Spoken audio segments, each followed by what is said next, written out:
The Spanish island of La Palma has been declared a disaster area as lava continues to spew from a volcano 10 days after the first eruption. Hundreds of homes have already been engulfed by the molten rock, which is now posing a different threat to residents. Toxic gases created when lava meets ocean water. A red river flowing out to sea.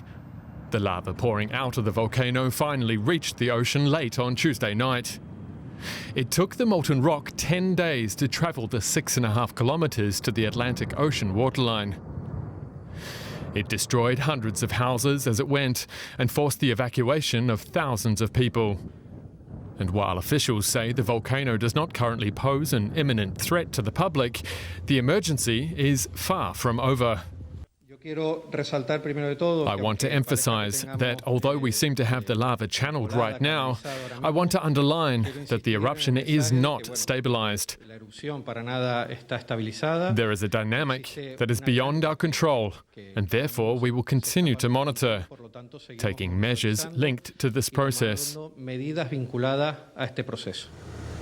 Scientists are measuring the toxicity of the gases being emitted as the lava meets the sea.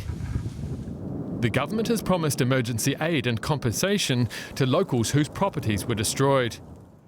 But many are afraid the amount offered by the government will not cover what they lost. My family are very upset because they know I've worked a lot.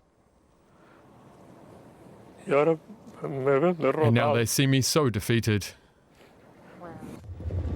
It's the first time the volcano has erupted in 50 years, and experts warn it could be weeks before it's over. Well, Alexis Schwartz is a volcanologist with GeoTenerife. He joins us from La Palma. Welcome to DW. So we've been seeing these huge vapour plumes coming up from the sea where the lava goes into the ocean. How dangerous are they? Well, I have to say that at present they don't pose any risk at all because of the comment you made before that the wind is blowing towards the sea, so all these plumes are being transported. In any case, even if the situation reverses, then you have to realize these plumes are mostly made of water vapor. They may contain some, potentially corrosive gases like hydrogen chloride or sulfur dioxide.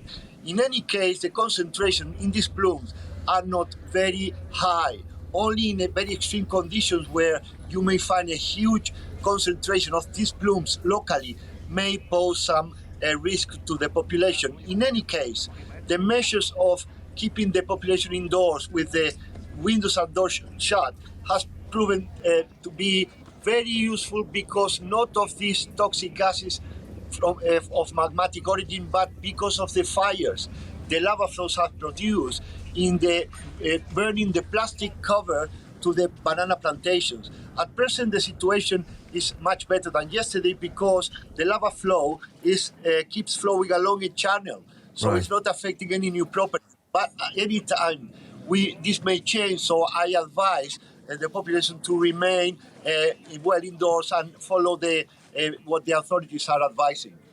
We've seen that it has been quite destructive, homes destroyed and people told to move out of the way. Would you put this into sort of historical perspective for us? How does this compare with what's gone before? Well, if I tell you about the last eruption here in La Palma in 1971, that eruption was completely different, and the main reason is because it took place very close to the coast. And the lava flows always try to reach the coast, but at that time, fortunately, there were no populated areas or houses to be destroyed. So that eruption, which lasted 20 days, didn't destroy anything at all. So unfortunately, in this case, the eruption took place at the higher grounds, and then it had been traveling and finding on its way a lot of houses and populated areas, and especially these banana plantations that have proven to be a big concern because of these toxic plumes of plastic, burning plastic. So, yeah, I mean, it depends really. It's the same type of eruption, but depending on where they take place, the result may be more or less destructive. And once this is all stopped, and perhaps you'll give us an idea of how long that's going to take, people are then going to have to rebuild their lives. That's for sure. I mean, there are hundreds. I've heard about the last figures, 500, more than 500 houses destroyed. And certainly this has been the major tragedy in this eruption. Fortunately, no human casualties have occurred, but the loss of property and the life, that's affecting the lives of the people affected very much indeed. Hopefully, this aid that the government has promised will ease this huge problem. Let's hope that that is the case. OK. Alexis Schwartz in La Palma, thank you so much.